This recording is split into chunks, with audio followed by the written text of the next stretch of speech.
Yeah, so here we go.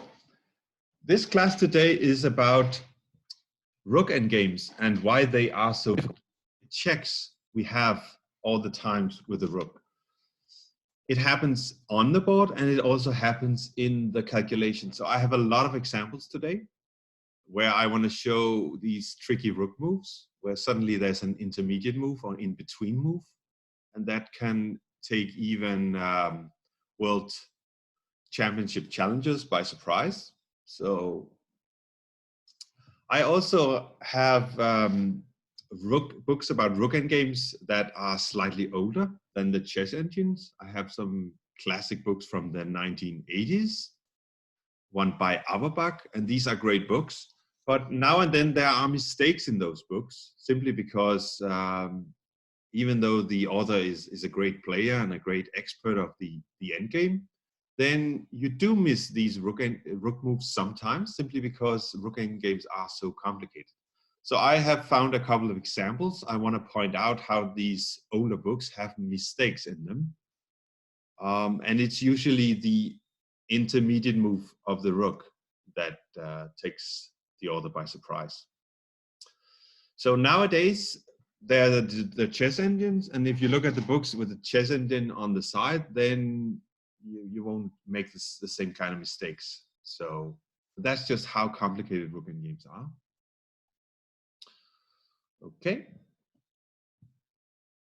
So I will stop sharing for a moment and let's get to a chess position.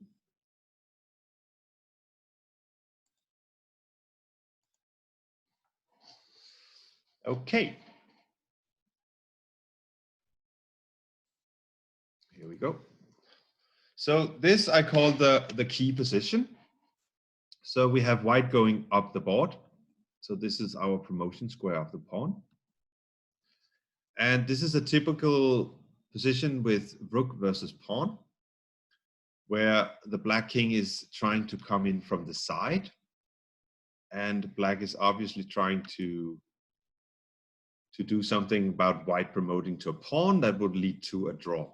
So this is the key position with the kings here on the third rank and then the pawn next to the white king. And it all depends on who's to move. So if black is to move, then black can easily get the king in. Let's see. We'll give black the move, then rook check. And we can get the king in like this. And then, for instance, bring the king here. And here we have a mate in two moves. So if black is to move, it's kind of easy. We can give a check and then we immediately get our king closer. So the main goal for black is to try to get the king in. And the main goal for white is try to keep the black king out. So white to move here is a draw. But we have to be careful how we try to make the draw. Do you know how to draw this? You can put your suggestion in the chat. How to draw this with white?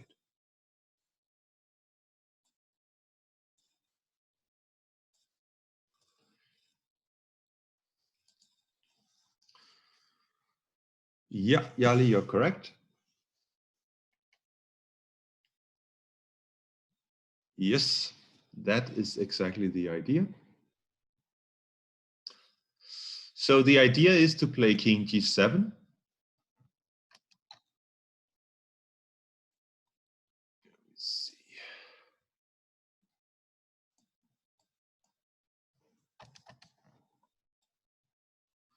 And then if rook g8, rook g1, then we can play king f8. That is exactly the idea how to draw this.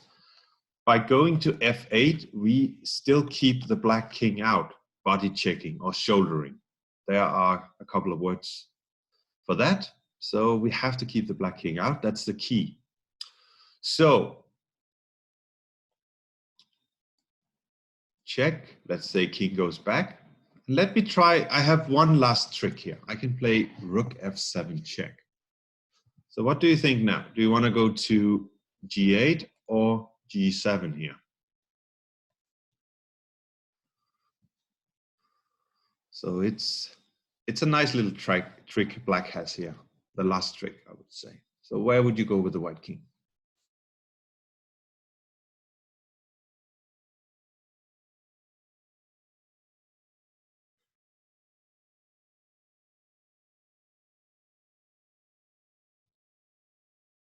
G8 has been suggested. So I've had this position with even strong players like IMs and even GMs. And a couple of IMs have made mistakes in this position, which just shows you how difficult it is to deal with rook endgames.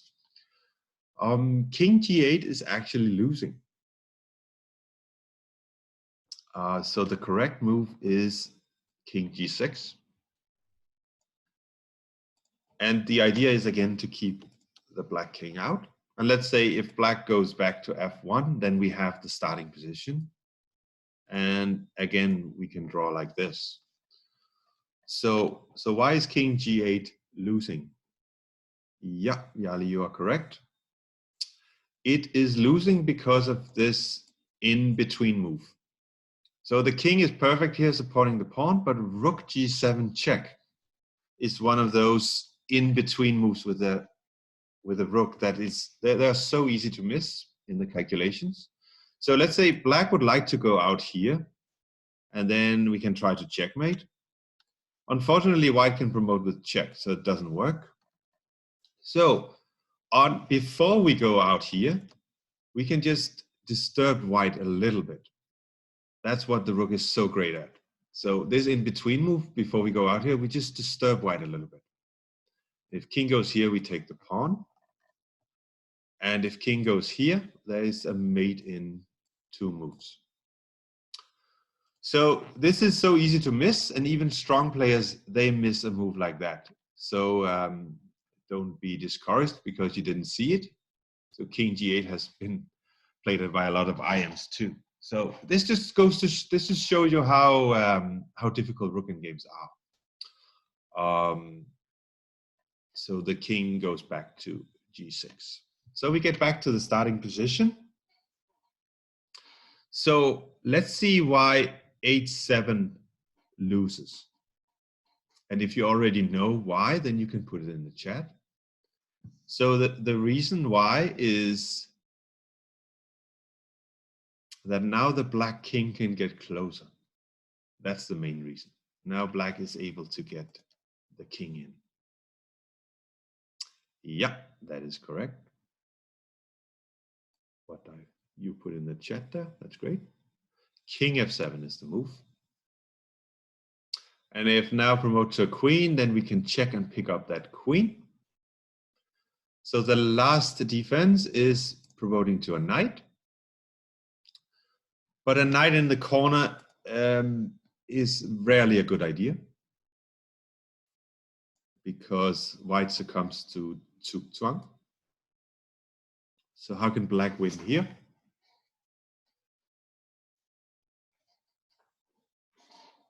What's the winning move for black here?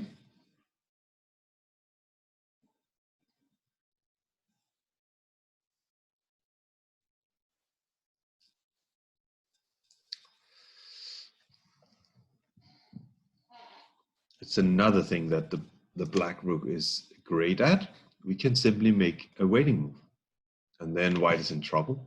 Either lose the knight or gets checkmated. So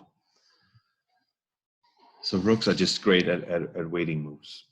So we both have the intermediate moves and waiting moves. So, but especially the intermediate move is so easily overlooked.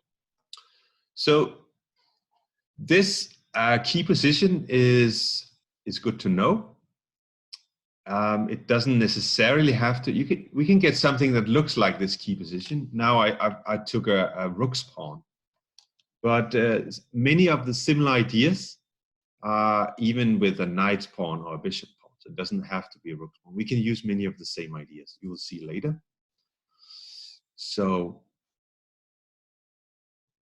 let me see. And if king d7, king f8, it is wrong to go to the corner because white is not in time to stalemate himself. That would be the case if the king was only on e7. But in this position, black can play king g6 and block his own rook. And now we have two different ways to win this position with black. There's the fancy one and the boring one, so to speak. So here's the, yeah, that was the boring one. We just keep an eye on that pawn, and then we win it. King has to leave, and we take the pawn. Okay. So by going king to h6, we keep an eye on the pawn, and then we simply win the pawn, and then we can checkmate later. So what's the fancy one? What's the fancy one for black here?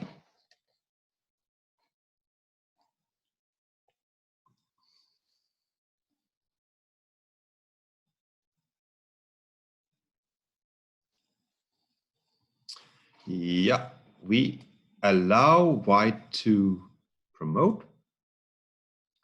And since it's checkmate, white has to promote to a knight, but that doesn't really work. If knight comes out here, then we win the knight. And if king h7, we just have to look for the Zugzwang. And we can get it by playing rook g1. And if it was black to move, we could just make a waiting move here. So this is winning for black. So that's the key position. We'll get to that a couple of times during this presentation. So let's move on to the next position. So this is a study, and it's black to move and draw. So I'll just switch the board. So black is moving up the board now. So A1 is our promotion square. So how should we start out here with black? What should be black's first move?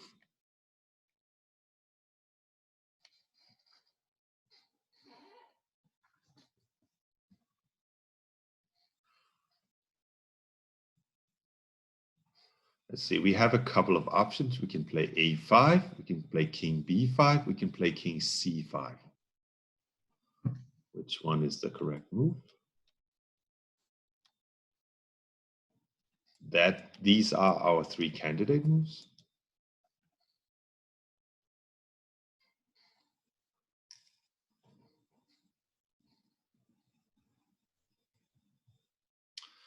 So first off, a5 is not a very good move.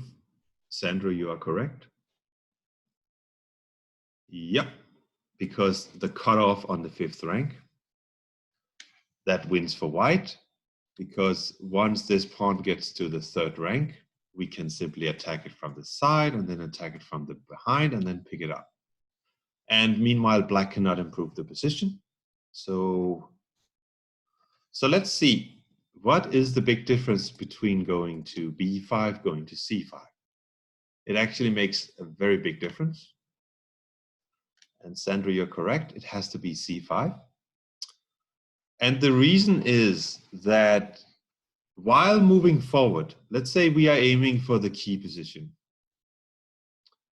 So while moving forward, we could, of course, move forward like this. But by moving forward like this, or maybe even like this, we are shouldering the white king. So you're trying to keep the white king out, defending against the white king, while supporting our own pawn. So it's like defense and attack in the same move. That's very important. So let's first see what happens if black doesn't do this. Let's see the wrong move first. White will try to get in with the king.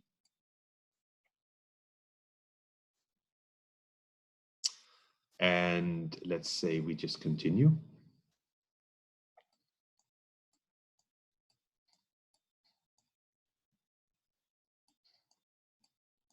And here black has the problem that after a3, we have the key position, with white to move, not black. And then white is simply winning here because we get the king in. So black can of course try to be clever here and say, oh, I move forward like this and keep the white king out. But then white can do this rook move that forces the king back. And then we can basically get to the key position again with white to move. So in the key position with this setup, it doesn't really matter if the rook is here, here, or here, because white wants to get the rook to b8 here with check. So, but that rook move here forced the king back. So that was very important. So king b5 is the wrong move. Let's try king c5, which is correct. So king f7, a5, and now king e6. See, now this, if white tries to be clever with rook a8, black will not lose a tempo because black is still moving forward with the king. So it really is a fight about tempos here. So you cannot lose a single move here, then you lose the race. So let's see, white plays the king in. And we have a chance to move the pawn, so we should take it. Let's say king e5. The king is on the way to d3. The black king is on the way to b3. So far it's going great. We can play a3 here. And then king e4 to get to d3. And then king c4. And here is the moment where white has to lose a move.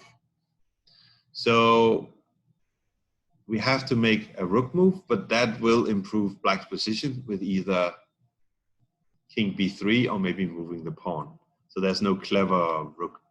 So then we can just move the pawn and then the king. So there's no clever move for white here.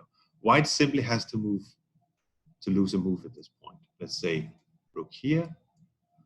But now we have the key position with black to move. So black is drawing this one, as we have already seen. And back to the beginning. So that was very important. See, the clever thing about this study is that the composer, he has put the white rook on the worst possible spot on the whole board. So if white could somehow play this rook to a8, that would force the king back to b5. And then we would again win the race because the king is on b5, not on c5. So that is one point of the study. The rook is so badly placed. If the rook was on f8 from the beginning, then we could just play rook a8 here, and then white would get the extra move, but the king has to go back to b5. So some very nice ideas in this study, and we get to the key position. So knowing about this key position is very important.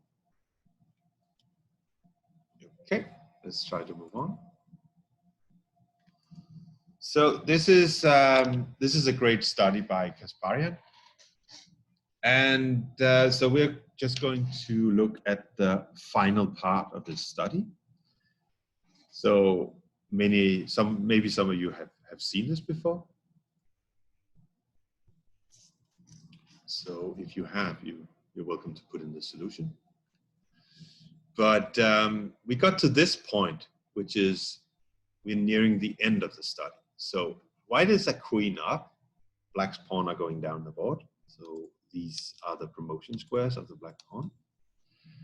So white is the whole queen up, but the problem is a move like queen f6, for instance. Then white has to give up the queen, and so this is just a draw.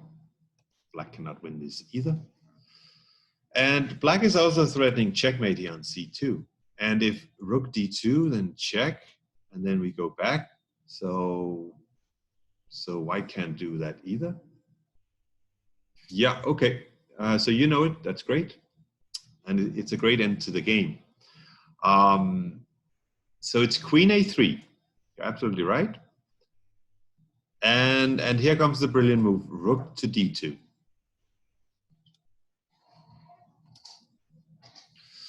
So, and I didn't show you this study for this. Well, it's nice to see a brilliant study. So the point is rook b2. And then black is in Zugzwang. There's only one move, and then we get mated on b1. So it's a great idea. But let's see if black tries a better defense, let's say, which is not the main line of the study. Let's say black plays b2. So if now rook takes b2, then we can take the queen, and there's no mate on b1. So that doesn't work. So after b2, we have to take with the queen. And then rook takes, and then a3. So how does white win this position?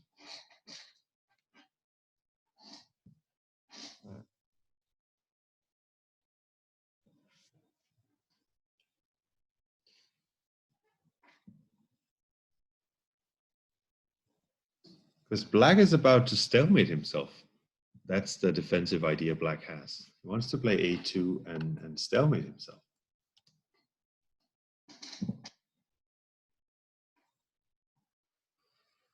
So do you have any idea how white can win this now?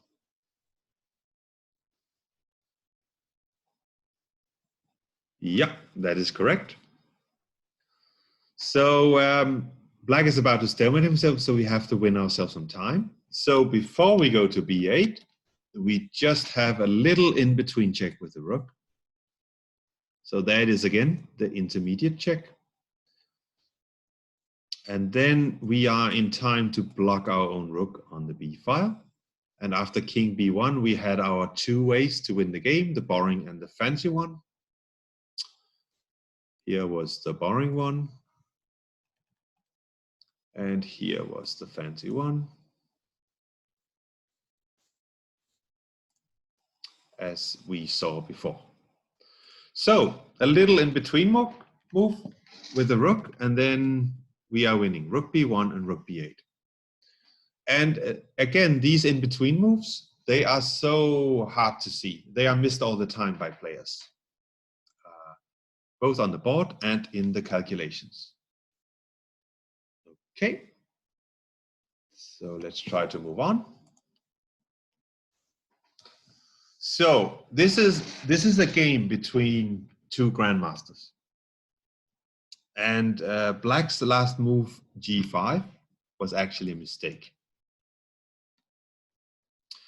And I don't think that black made a simple mistake. I think black's mistake was he overlooked something, let's say 7 moves down the line. I think black's idea was at this point to maybe give up the knight to go into rook versus pawn. And it's almost a draw, but then he missed a little detail. So let's see what happens. So here's the problem with d5, rook f5 check, and then king e5. If the knight now moves, then we take this pawn. And then rook versus knight with 1 pawn each, that's winning for white. No chance to draw that one for black. So black has to go all the way in, take this pawn, king takes the knight, and then push the pawn. So black's idea here is that this white rook has to go back eventually. Then we move forward with our king. It's very hard to get the white king in. So maybe we can draw by winning the rook for the last black pawn. Okay, so now we first play king e5. So the rook has to go back eventually, but we're just waiting for black to play h2 first. And there's no need to let the king move forward too soon. So king e5 first, and then we get to this position. And here there's no king g3 yet, because the pawn is hanging. So black has to go h4. So this position can arise by force. This is, both players probably looked this far, and black thought that, yeah, I'm about to play king g3 and then promote my pawn. and the white king is not able to help in the defense. So this is going to be a draw. So I can try two things. I can try to get in from the side. So basically, let's say try to get in via what may be the key position. That's one idea, from the side. The other idea is to try to get in from behind. So let's say if the kings are on g2, g4. So there are two ways the white king can try to get around, to get closer. But now it doesn't seem so easy. So what do you think was the move that black overlooked here?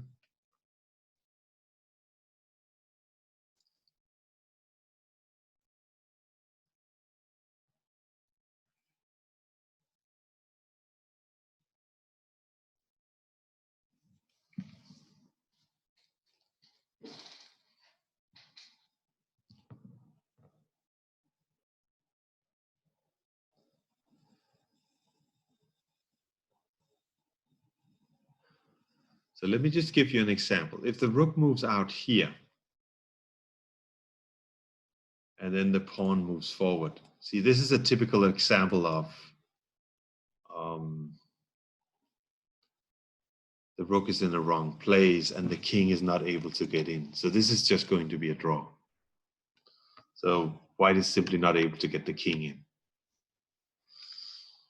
But white has this move, rook g2, just disturbing black a little bit. And then after king f3, then we go to a2. Because now we have found a way in here.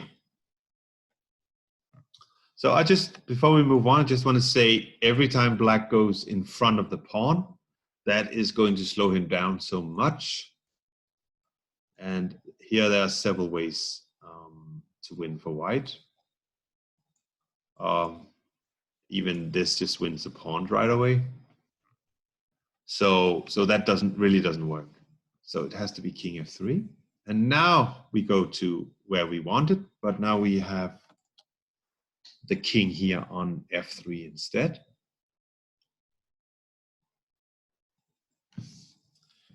And let's see. h3, king here. And now king has to support the pawn. Then we can check and get the king in. And then we can check, and now we get something back to something familiar. Now white can play king to g3. And because of the mating threats, black has to take a knight, but that leaves him in Zugzwang, so white is winning the game. So the key move was simply to disturb black a little bit before we went to a2. And this move is so easy to miss, and it was also missed by the black player, a grandmaster. And this time it was in the calculation. So let's say if black tries to go back here, I think white has several ways. I think it's probably the easiest is probably to try to get our king this way in. Again, let's say here. And then we can basically do the same thing as we did before. And white is winning. So that was a nice example of an intermediate check that was missed in the calculations from afar. Okay, so here we have another example. White to move and win. And the problem here is the same. It's difficult to get the white king in. Here we have the promotion square of the black pawn is e1. And it all starts with this little disturbing check on b4. And here black has, the king was perfect here on d4, supporting the pawn and keeping the white king out. So now black has to make a choice, go forward or go backward. And if you go forward, then the king comes in and we can simply do something like this and win the pawn. So the best defense is to go back to try to keep the white king out. But now we can, with the king one step back, we can get to something that resembles the key position. Let's say king to b5 makes sense, and e4, and then we have to play rook down here. So usually we would like to have the rook behind the pawn, let's say. That would be the best square. But it also works now because black had to step back here. So let's see. And here's the problem. If e3, then we have this check. And then we can get our king closer. Something like this is winning.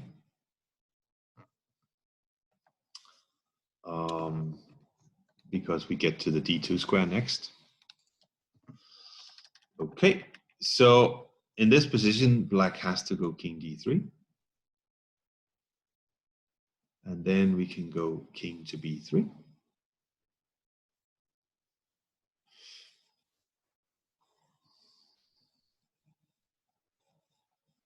And now, if black plays e3, then we have something that resembles this key position. And we can win with rook d1, because we get our king in. And if black tries to, so the rook is slightly misplaced. We would rather have it up here, then we could just check and go behind the pawn. But in this position, the white king is getting in anyhow. So like this, and then check. And now we get the king in to simply control the e2 square. Now white is winning.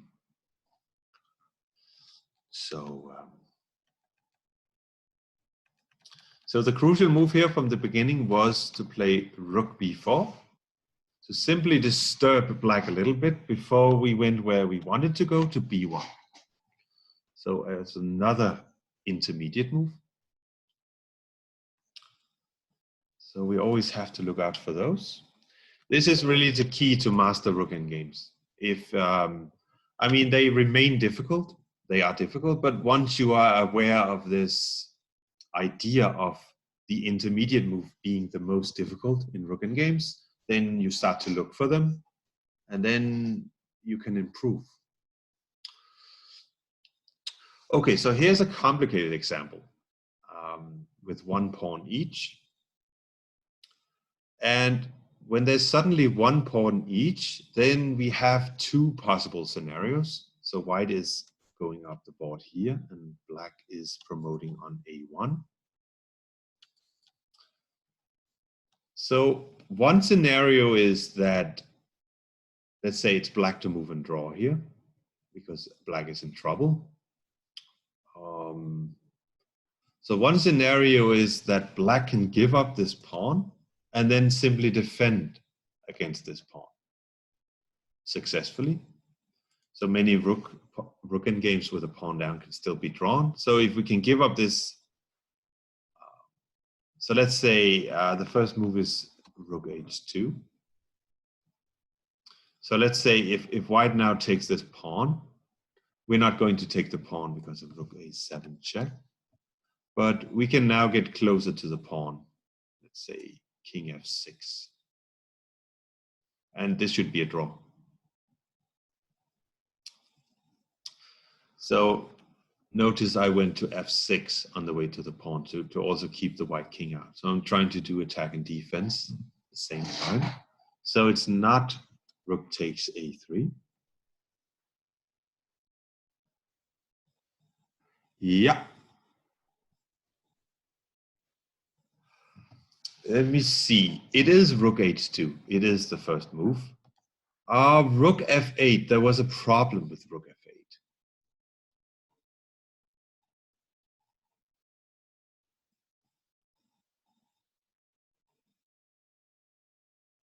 Let me see. Yeah, you see how complicated these the rook endgames were. There was a problem with rook f8. The problem is that the white king is entering on one of these two squares, and then black is lacking space. King e5, yeah, king e5, exactly. Then king f7 doesn't work because of rook f6, exchange rooks and promote. So it's king e5, yeah. So the passive defense doesn't work. And now we're ready to just push black further back because this defense doesn't work. And then simply promote. So rook f8 doesn't work. Thank you for that. So it has to be rook h2. But here, white has a very clever winning try. So we don't take the pawn because of king f6. And now black can use this idea of defending a pawn down and simply go for this. And this is a draw. But white has a better try here. White can play this typical trick, rook a8. And then if black takes the pawn, then we have a check. And then we take here. And while black, he can actually support the pawn here. But if we just take a position like, well, king d3 is the move here. And you see that black is so far away from getting to the key position. So he would need two more moves. Let's say one more move, and then it would be his move, and king b2 would make the draw. So black is just far off here. Then this is a simple win for, or we can even play king c2 here. This is just winning for white. So this is a real problem for black after rook a8. But black has a way to draw this endgame. And do you have any idea what the drawing move is? Or the drawing idea?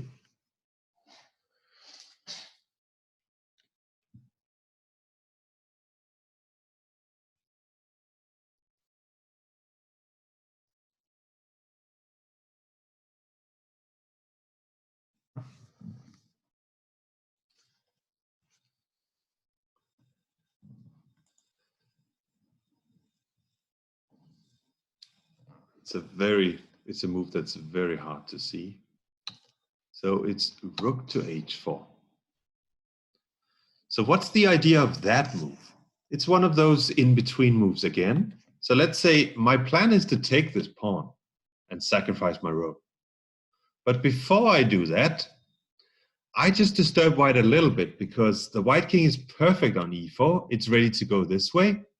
And it's ready to go back into that key position we talked about too. So you could argue that this king is actually perfect on e4. It's just waiting there to go either way. So what I do is I just disturb the white king a little bit before I take the pawn. So if the white king goes back here,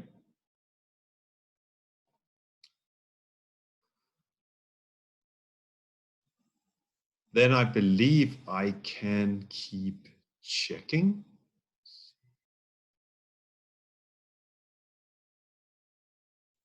And now I can play a2.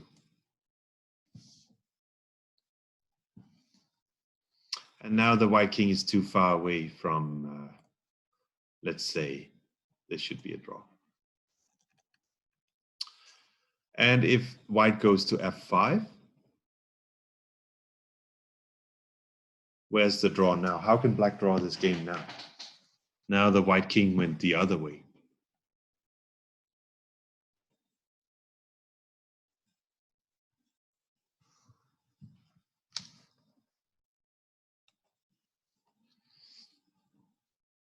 So this example is very advanced. So the reason I show it is just to show you how these intermediate moves can be so tricky to spot. Even very strong players, a guy like Auerbach, who's a great endgame expert, he can miss a move like this. So here's the idea. Now we sacrifice the rook. And what's the difference? The difference is we are better equipped now for the race because the king is here and not here. So now we are actually in time to get to the key position. So what should black play here?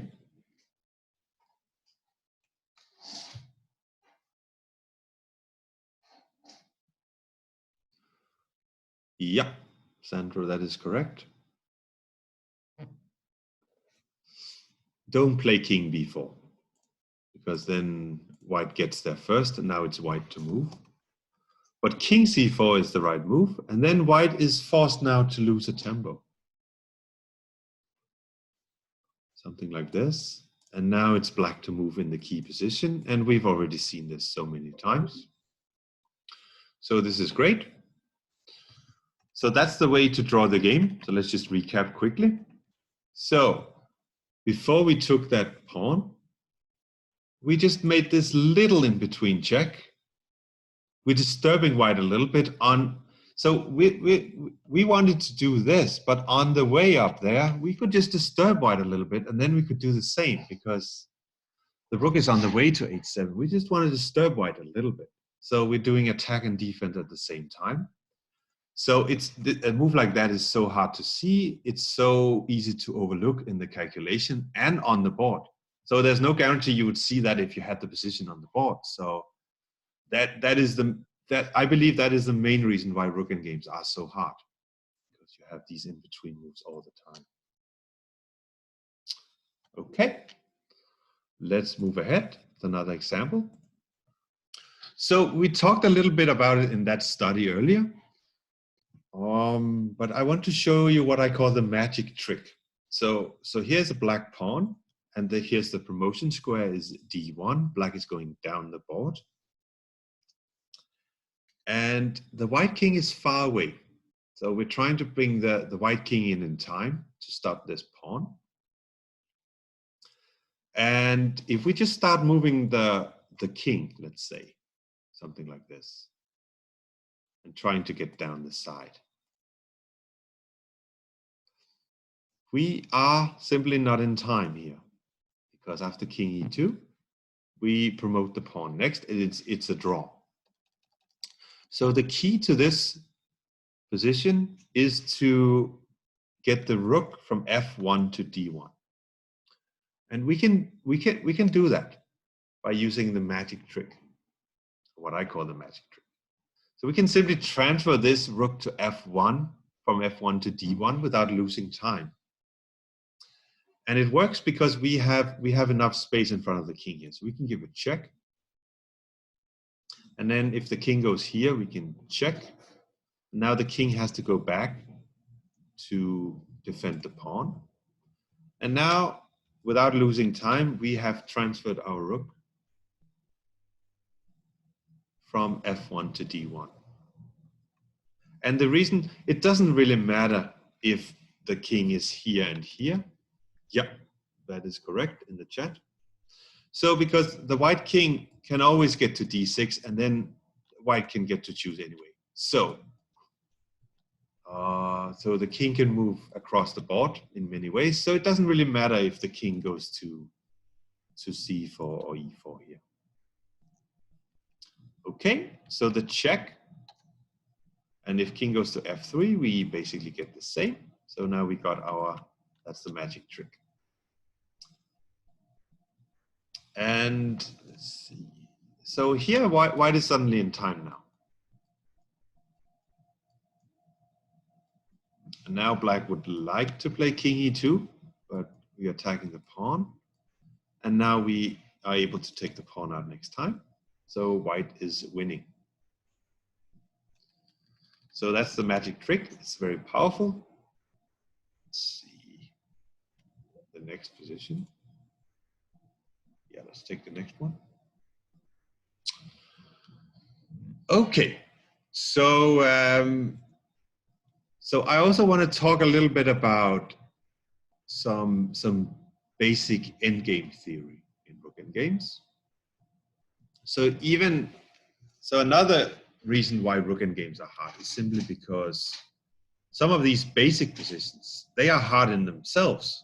You know, just knowing the basics. Some of the basic positions are not easy, and then if you add the tricks to that, then it just becomes more complicated.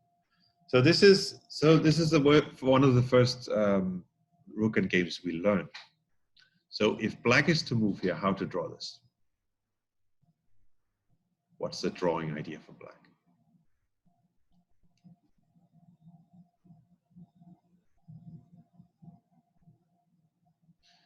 Yeah. The 6th rank defense. So black to move can move the rook to the 6th rank.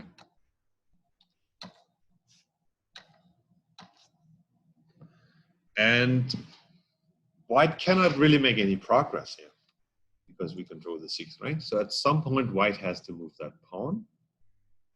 So that is threatening to checkmate the black king, but black is in time to move back here, and then we just keep checking the white king. The white king has nowhere to hide now. Okay, so that's very nice. If white moves first, white wins the game, and white can simply play king g6. So that's the kind of move, if rook b6, then we have f6. And if rook tries to go back to give checks, then we can check, and then we can immediately move the pawn forward, something like this, and then f7. And this is winning for white. Let's see, let's say black forces the white king to f8 in front of the pawn. It's the only hiding place we have. So now we win by building a bridge. So can you quickly tell me how to do that with white?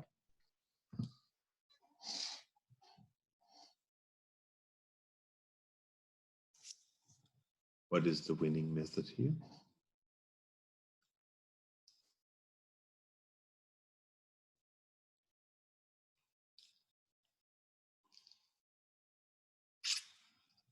Okay. Yep. First we go to the 4th rank, and then later we go to the 5th rank. So that's the method. The reason for that is if we go to the 5th rank immediately, then the king can disturb us. So for a start, we just go to the 4th rank. Okay. So the black king has to stay here so the white king doesn't come out. So let's say rook g1.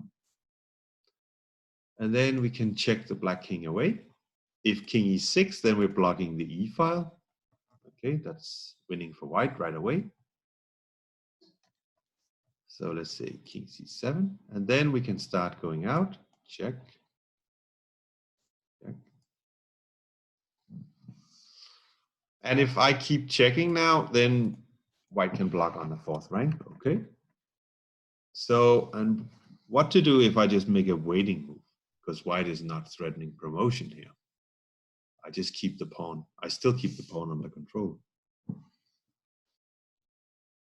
So this is the moment where we go to the 5th rank, and then there's no stopping rook to f5. So that's building a bridge. It's a very powerful strategy. First 4th rank, then 5th rank, then we win the game. So the starting position was a win for white. So simply king g6. And for black, we could play rook b6, and it's a draw.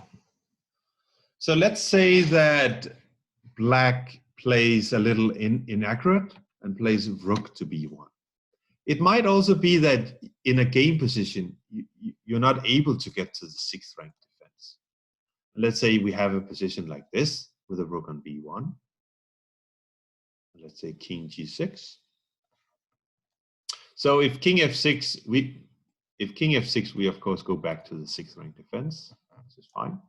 So white again tries this trick of king g6. So if a checks come now, then we can go to f6, threatening mate. And now again we let me see.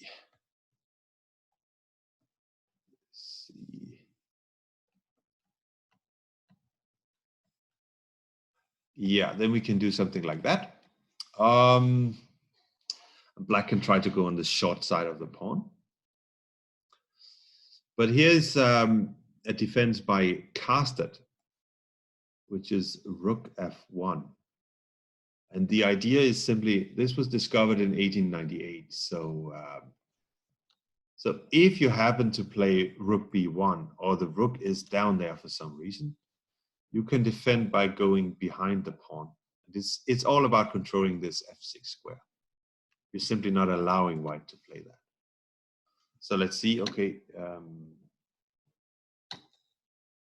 king f6. If check, then king e7, then we control so the pawn cannot move forward, okay? And then if king f6, we have to go to the short side because we need the rook on the long side to give checks. So there's this rule of thumb, we should have at least 3 files of checking distance, okay? So let's see, with the rook behind the pawn, it's a very powerful strategy. If white now plays king e6 to move the pawn, then we can play king g7. And so no f6 is coming. And if a rook checks, then we again go in front of the pawn. And if king f6 threatening mate, then we again go to the short side. So you see that with the rook behind the pawn, f6 is simply not going to happen. Okay. So in order to make it happen, white has to go rook f8. But in this moment where white is threatening maybe to get the pawn to f6, then we go to the long front. And now because all these checks out here, black can make a draw. So there's still a lot of details, which just shows you how difficult these rook games are. It's not an automatic draw. You still have to know a few things. Because white has some tricks with the pawn on the 6th rank, but it is a draw. So the idea is staying behind the pawn and then at the right moment go to the long side. So that's so already this basic opening theory is, you know, there's some things you need to study. It's not easy. And then let me try to show you this next position. When you then add all the tricks of rook endgames in general, the intermediate check, what we've looked at so far, then it's just difficult. So here's a position that here's a position from Auerbach's books that he wrongly believes that black could draw. So we see that this pawn on f5 is probably doomed. This is the promotion square white's pawn. So f5 is probably doomed. So black has to try to defend this rook endgame. So if you're black, you know the theory here. You're trying to get the king in front of the pawn, just like we saw before. And even if you can get the rook some 6th rank defense, that would be nice. So black has these defensive ideas. But most important is to get the king in front of the pawn. Okay, so check, forcing the king away, and now we can get the king in. And here, this king d7 is Auerbach's exclamation mark. He believes that this leads to a draw. So he analyzes king d8 that was played in the game, then rook g6, and then rook e6. And now we are cutting off the black king. So it's not coming to f8 in this position. So Auerbach's point here is that king d7, and if white now play rook e6, because we have the king on d7, we can draw the game like rook takes f4. So that is his reason for suggesting that king d7 leads to a draw. But actually, this is still winning for white, and this is something the chess engine just points out immediately, because there is an intermediate check coming up very soon. So let's see, rook g6. Black keeps an eye on that pawn. We have to go rook f6 here. And now we're trying to keep the black king out, and then we're trying to get our own king around like this. In that case, the black king would be out of the game, and we can move our pawn forward and build a bridge and win the game. So rook a1. And the idea is now which is in Auerbach's books, is that if, let's say, king g7, check, then rook f1, and rook f6, then we check again on g1, and then if rook g4, we can play king e8. And now, in order to move this pawn forward, because the rook is so clumsy here, white has to go king g6, but then we play king f8, and the king is in front of the pawn. So this is great.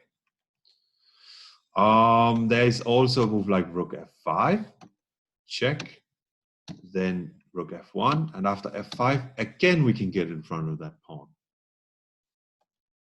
But here's the little detail that that Auerbach missed. That it turns out that the king is perfect here on e7 because it can slip down to f8. So the winning idea is to give a check on f7, a little in-between check. And now if the king goes here, we get to play f5 right away. So yeah, like this. And if king e8, now we have more space. We can go to f6 with our king. And now black is not able to get to the short side of the pawn. So that would otherwise be our defensive method. King on the short side, rook on the long side to give a lot of checks, to have checking distance. But in this case, black is not able to do it. And the white king is safe here from checks. And next time, white will check the black king out on the long side. And then we can move our pawn forward and build a bridge. So again, just a quick recap. The king was perfect there. So, but this little in-between check with the rook disturbed black so much, and then white is winning. So missed by Auerbach and easily missed. So I'm not really condemning him. It's just that if you ever read some books about Rook Endgames, if it's older books, then make sure you have the chess engine on the side, because there are many mistakes like this in the older books. So you simply have to have the chess engine on the side. It can change the evaluation completely. He thought this was a draw, and then he's still winning for white. So, okay, that's what I wanted to present to you. Now you should be ready for those puzzles I already sent out. So let me know if you didn't get the puzzles or anything. So now we go offline for half an hour, and you just use the same Zoom link to get back in. So I will see you around 12:30, and then we will simply go over the puzzles together. Okay, cool. So I will see you in half an hour. Okay, bye.